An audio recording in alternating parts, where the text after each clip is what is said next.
The hardest part is realizing you don't know what's going on in someone's house. You don't know what these kids are going through.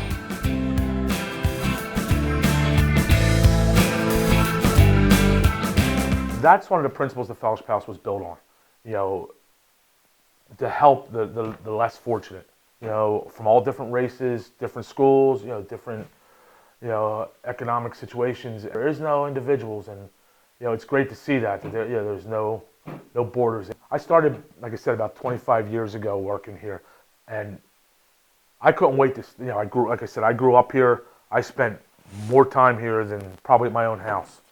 Next thing I know, I'm volunteering, and then it turned into a part-time job, almost full-time. And I was really fortunate because, you know, I was able to give back to the Fellowship House that gave tremendously to me growing up. The Fellowship House of Conshohocken was established to battle the issue of juvenile delinquency in the town.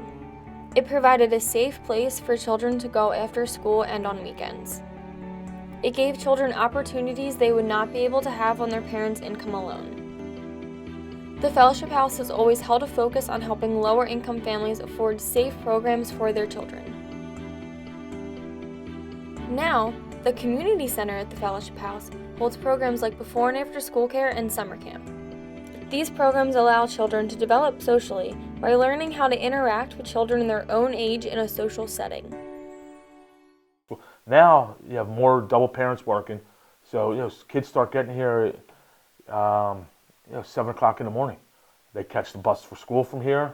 They come here after school. Over the years, we've offered there's been mentorship programs. There's been homework help, just to keep the kids on course with their academics. But they come here. It gives them a chance to really just get out of school, come here. They can run around. They can play.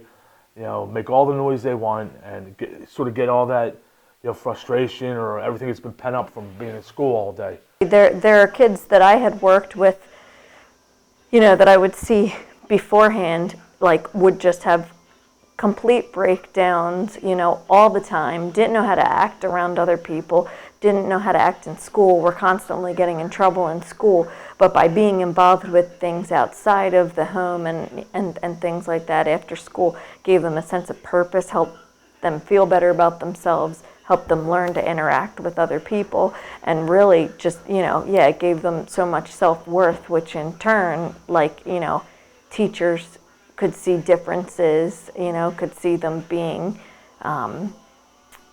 able to interact better with other students. At a young age, kids are so impressionable, and it starts when they're young. So we gave them that ability to come here. You can do your homework here.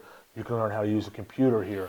You might not have all your friends from another neighborhood might all have computers, and you didn't have that ability, but you knew you could come here.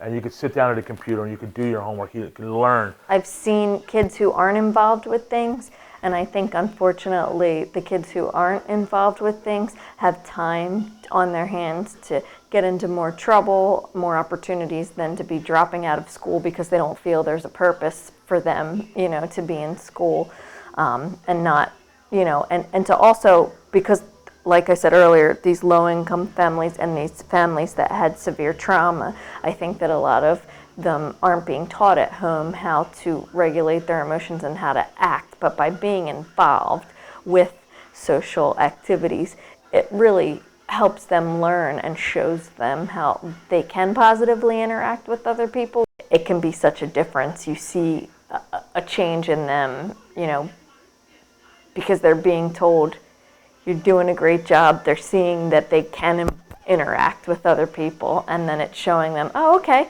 maybe I can do this, school thing, or maybe I can achieve my goals in the future. You get to learn and know the kids that really need to be here, and they're the ones you keep an eye on. I've seen kids. I've had many kids come back to me and say, Mr. Charles, if you weren't here when I was growing up, I don't know where I would have been. And I've heard that from so many kids, and it hasn't changed from 1975 to 2016. There's still those kids that you need to keep that eye on because it doesn't take much for them to stray. Some of these kids, you're their brightest light of the day, and it's just this feeling when they walk out of here, and after you see them after years, you know, you really did make a difference in someone's life. And really, that's what we're all here for. It's just to make a difference in someone's life. And through this building, I've been able to do it a lot. But I hope it never loses its focus. You know, we've changed a little bit from where it was back, you know, in the 60s and 70s to where we are today. But there's still, you know, that need, and we provide that. And I hope we never lose that.